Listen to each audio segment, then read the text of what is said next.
Pode Mais Saúde cresceu e ganhou edições especiais diretamente da segunda edição do Connect. Eu sou Stephanie Suerdick, jornalista, e recebi esse convite da Singular Pharma e da Academia da Menopausa para acompanhar tudo e trazer para vocês os principais temas que passaram aqui no maior congresso Norte-Nordeste de casos e terapias individualizadas. E eu conversei com especialistas para saber o que há de mais novo em saúde, longevidade e cuidado integral e individualizado com os pacientes. E claro, eles compartilharam experiências, insights e as novidades mais relevantes. E agora a gente conversa com Perla Couto. Ela é médica pós-graduada em nutrologia, atua com emagrecimento, terapias de reposição hormonal, sarcopenia e lipedema. A gente vai aproveitar a passagem dela aqui no Connect para conversar um pouco e entender sobre esse universo das novas medicações para emagrecimento, como podem beneficiar esses pacientes e se elas podem ter, inclusive, outras indicações para tratar condições aí, e principalmente as queixas que os pacientes levam ao consultório. Perla, seja muito bem-vinda. Obrigada. Primeiramente, eu agradeço o convite. Parabenizo também toda a equipe da Singular pelo evento maravilhoso que nós tivemos a oportunidade nesses 2 dias. Então, realmente foi de grande aprendizado estar aqui esses dias com vocês. A gente vem acompanhando de perto, né? Principalmente como essas novas medicações vêm revolucionando, principalmente o tratamento da obesidade. Sim. Eu queria começar já explicando como é a atuação dessas medicações, como é que vocês atuam e principalmente para o que elas estão indicadas, né? A gente sabe que já eram indicadas, por exemplo, para tratar diabetes, Exato. Outras condições nos pacientes. Agora tem esse olhar voltado para ajudar pacientes com obesidade, em busca do emagrecimento. Vamos já começar por aí? Isso mesmo. Então, são medicações que, apesar de serem novas, né, o público em geral conhece bastante, né, as famosas canetas emagrecedoras. E como você bem disse, bem colocado, são medicações que já eram conhecidas e utilizadas no tratamento da diabetes e que recentemente foi aprovada também para uso de outras doenças, né? Principalmente a obesidade.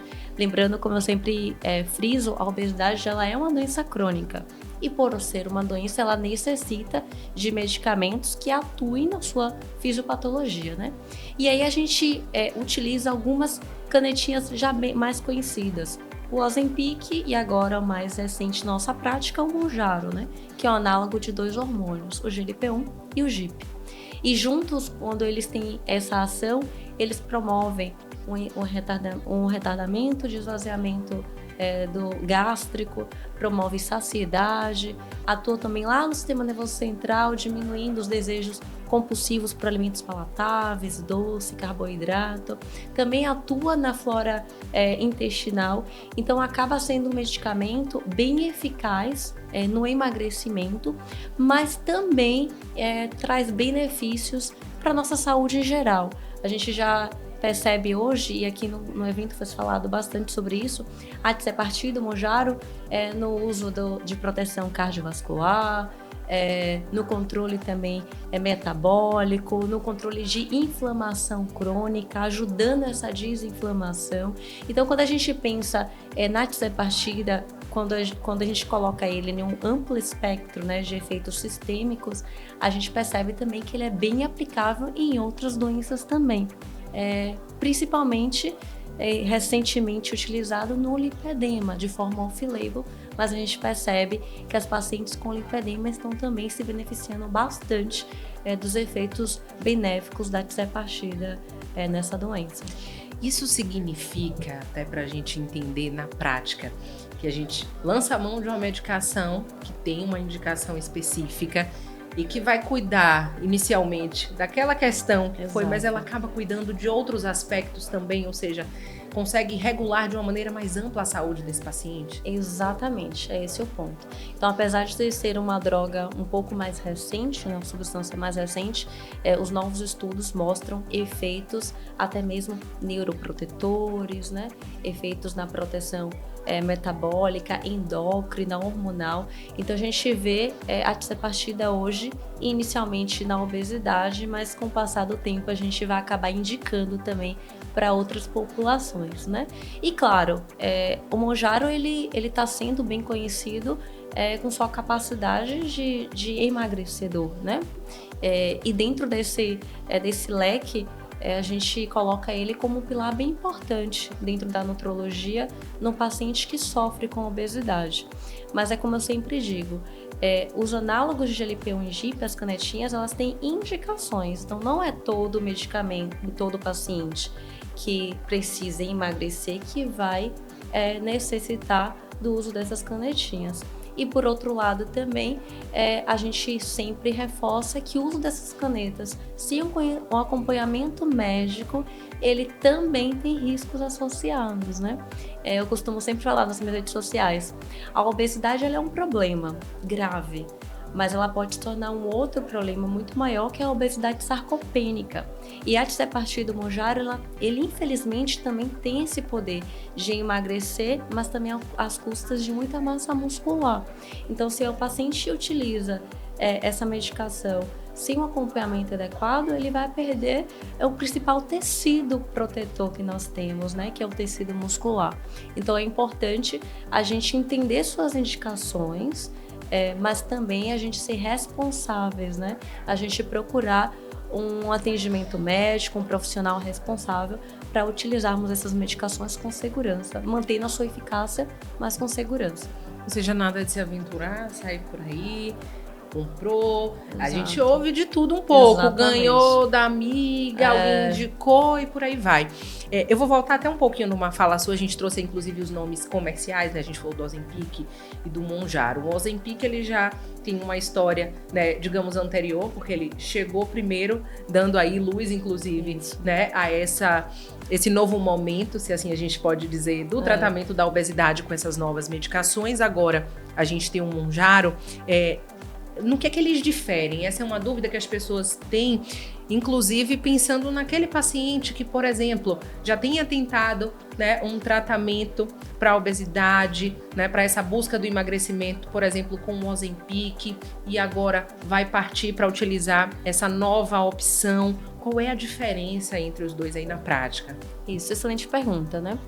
Os dois, eles atuam dentro de um processo de emagrecimento, mas por mecanismos diferentes, né? Um é um duplo agonista, que é o Mounjaro, a tirzepatida, GLP-1 e GIP. O outro é o monoagonista, né? E por ele ser um monoagonista, o Ozempic, ele tem mais efeitos colaterais. Então, os pacientes, eles costumam relatar mais náuseas, vômitos. O Ozempic não tem um poder termogênico que a tirzepatida tem. E quando a gente fala do poder termogênico, é bem interessante a gente colocar que é a capacidade do nosso corpo, quando a gente emagrece, de transformar um tipo de gordura, que é o efeito Brownie, né? Que aqui no Connect a gente usou muito esse termo, inclusive. O que seria isso? A gente deixar de ter um tecido adiposo pobre metabolicamente, que é o tecido adiposo branco, e transformá-lo em um tecido adiposo mais bege marrom, que é um tecido adiposo mais ativo metabolicamente, mais saudável até, por assim dizer. Então o Ozempic, ele não tem essa capacidade, é por isso que o Mounjaro vem, e quando ele vem trazendo esses efeitos multissistêmicos que eu acabei falando para você, porque ele acaba tendo receptores em outras partes do nosso corpo e trazendo esse efeito, né, mais benéfico para a nossa saúde. E o Ozempic, ele, quando bem utilizado, o paciente tem uma perda de peso interessante, porém nos estudos mostram e na prática clínica também que essa perda de peso é bem menor do que o do duplo agonista da tirzepatida. No aspecto que a gente trouxe aí da preocupação com a manutenção da massa magra e que não se tenha também muita perda mesmo relacionada aí a músculo, ao que de fato, né, vai sustentar esse processo e torná-lo de fato um emagrecimento saudável. Tanto no Mounjaro como no Ozempic tem essa preocupação, ou apenas no Mounjaro por ele ter uma atuação mais ampla? Excelente pergunta. Na verdade, os dois têm capacidades, infelizmente, de a gente perder massa magra. Mas o que observa-se é que o Ozempic ele tem ainda uma capacidade maior do que a tirzepatida. Mas os dois realmente, sem acompanhamento, a gente tem essa perca de massa muscular também. Quais são as estratégias para conseguir driblar isso, né? E principalmente, a gente já falou, tendo esse acompanhamento regular, deixando esse paciente bem orientado. Além disso, o que é que se faz para conseguir não ter esse déficit? Ótima pergunta também. Então é por isso que é importante o acompanhamento médico e principalmente multiprofissional, se for possível, né? O médico, o nutricionista e o personal, né? O preparador físico. Então a gente usa dentro da abordagem nutrológica as ferramentas para a gente driblar. Infelizmente é um efeito ruim da medicação, né? Então a gente usa estratégias na nossa alimentação, suplementação proteica, às vezes o whey junto com algum tipo de sinalizador que o Pep Strong, inclusive a gente teve uma aula sensacional sobre isso aqui no evento, justamente para a gente preservar, conservar essa massa muscular, fora outras ferramentas que a gente tem dentro da nossa prática, que é utilizar alguns ativos que também são termogênicos, utilizar também aqueles ativos que atuam na usina energética nossa, que é a mitocôndria, né? Tornando esse corpo menos desinflamado. Então, quando a gente desinflama, a gente tem capacidade de dar energia para fabricar também força e massa muscular, né? E, claro, unindo a atividade física. Qual atividade física nesse processo? Um treino resistido, né? Musculação. A gente sabe que dentro da literatura hoje, dentre as inúmeras atividades físicas que nós temos, a que mais é comprovada para preservação e ganho de massa muscular, bem como proteção cardiovascular, é a musculação. Então, tudo isso a gente, dentro da nossa prática, a gente coloca, né, para o nosso paciente, para que ele tenha, sim, a sua redução de peso, mas principalmente não perdendo e ganhando até mesmo a capacidade dele muscular. Um colega falou em uma das nossas palestras aqui, que foi bem interessante. A gente começa a morrer pelas pernas. Isso eu achei sensacional. Quando a gente perde força em membros inferiores, né, a gente começa a ter um declínio não só físico, que vai se repercutir também no declínio cerebral, né, a nível como todo, no sistema nervoso central, né. Então é por isso que a gente previne, principalmente nos pacientes idosos, uma sarcopenia, uma osteopenia, justamente para a gente preservar esse tecido muscular, ou seja, a gente ganhar saúde, né? Ganhar anos de vida e deixar assim com que a gente consiga diminuir as nossas comorbidades com o tempo, tendo maior qualidade de vida nesses últimos, na nossa final de vida, mas que pode ser ainda uma melhor fase de vida, né? Com qualidade. É uma medicação segura, né? Os estudos já mostram, né, que é possível, né, atuar nesse paciente, como a gente falou, para a questão da obesidade, principalmente. Existe algum tipo de contraindicação? Algo que possa... Não, a gente vai redirecionar esse paciente para algum outro tipo de tratamento. O que a gente fala a respeito disso e também do critério de segurança? Isso. É um bom ponto também a gente falar, né? A tirzepatida do Mounjaro, ela é uma medicação. Toda medicação existe contraindicações e efeitos adversos, né? E algumas contraindicações que podem ser relativas, mas que na medicina personalizada a gente indica ou não para o nosso paciente. Então, uma contraindicação absoluta, nós temos uma principal que os estudos mostram, que é um tipo de câncer raro, que é um câncer medular de tireoide. Então, é importante a gente fazer um rastreio quando a gente inicia a medicação. Mas existem outras condições que o paciente pode já vir apresentar para a gente, que talvez a gente faça com que a gente não utilize a medicação inicialmente. Então, paciente que tem alguns distúrbios motores, que a gente chama gastroparesia, né, no estômago, talvez não seria interessante. Alguns outros distúrbios, como úlceras, né, porque a gente lembra que o mecanismo de ação da medicação é reduzir o tempo, aumentar o tempo do alimento dentro do estômago, reduzir o tempo de esvaziamento. Então, se eu tenho alguma condição que ficar o alimento ali no estômago seja ruim para o paciente, às vezes uma doença do refluxo gastroesofágico grave, alguma tumoração também, né? Algum outro distúrbios, algumas hérnias de hiato, tudo isso a gente tem que avaliar na indicação ou não.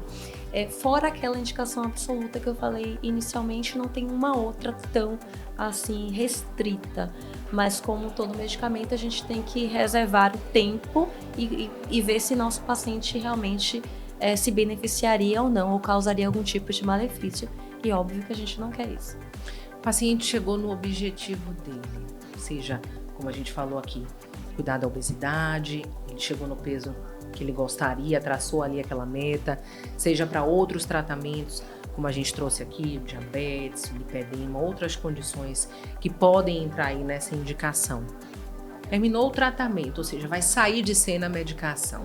Como é que esse paciente deve, né, ser acompanhado, como ele deve se portar, como é a orientação para esse pós-uso de medicação? Ótimo. Os pacientes já costumam dizer para chegar no consultório e falar para assim, doutora, quando eu suspender o Mounjaro, eu vou engordar novamente, porque eu ouvi falar que tem um efeito aí o efeito rebote pós a medicação. A gente tem que entender primeiramente o seguinte: o paciente que teve a indicação de utilizar algum tipo de análogo, entende-se que é um paciente que sofre com obesidade e que precisa de ajuda farmacológica dentro das outras estratégias dietéticas, atividades físicas que a gente já conhece. Então, entendendo isso, a gente já imagina que quando a gente retira a medicação desse paciente, ele tem sim uma tendência natural do seu corpo de ganhar aquele peso que ele perdeu, né? Existe uma frase que a gente chama que é o set point metabólico. Então, todos nós fomos programados para ter certo peso, a depender de quanto tempo a gente ficou com aquele nosso peso. Nosso cérebro é inteligente, ele faz uma média. A memóriazinha fica ali guardada. A memória fica guardada. Então, é por isso que quando a gente perde, o nosso corpo fala, opa, vamos engordar. Então, a gente aumenta mesmo a fome, a gente aumenta os hormônios da fome, a grelina, diminui a leptina, que é o hormônio da saciedade. Tudo isso para a gente voltar àquele peso original. Então, nesse processo do desmame da medicação, bem como pós, né, que o paciente recebeu a alta da medicação, é extremamente importante a continuação do acompanhamento médico e do nutricionista. Isso porque a gente vai tentar barrar essas estratégias que o corpo está dando do paciente para que ele consiga controlar e manter aquele peso, né? Então, eu sempre falo, não é só chegar lá no consultório, utilizar a medicação, emagrecer e pronto, não vou aparecer mais nada no consultório da doutora. Não é assim. O paciente hipertenso diabético, ele não tem alta, né? E por que o paciente obeso, ele tem alta, né? É até interessante essa reflexão, porque não existe um ex-obeso, né? Existe o paciente que ele emagreceu, chegou naquele seu peso-alvo, mas que ele precisa ter um acompanhamento no longo da sua vida para que ele se mantenha com aquele peso que ele ganhou, né? Porque o corpo ele vai tentar voltar. Lembrando sempre, a obesidade ela é uma doença, né? Então a gente está tentando ali lutar contra aquela doença. Então essa fase ela é extremamente importante do desmame e do pós, né? Para continuar com que esse paciente se mantenha no seu peso. Perla, muito obrigada pela participação, principalmente por trazer aqui esse olhar tão claro e como na prática, né, essa indicação, esse uso das medicações funciona e principalmente, né, que esse resultado chega tendo acompanhamento médico adequado, esse olhar da necessidade mesmo de cuidar da saúde de uma maneira ampla, não somente com a medicação. Foi um prazer, muito obrigada. Eu que fico muito feliz pelo convite, espero ter contribuído aí um pouco para esse evento grandioso que nós tivemos e estamos aqui também para as próximas vezes. Muito obrigada, foi um prazer. É só acompanhar o canal da Singular no YouTube e também as redes sociais da Singular e do Conect, para acompanhar tudo que os especialistas conversaram comigo nesse espaço dedicado à saúde, cuidado, conhecimento humano e inovação.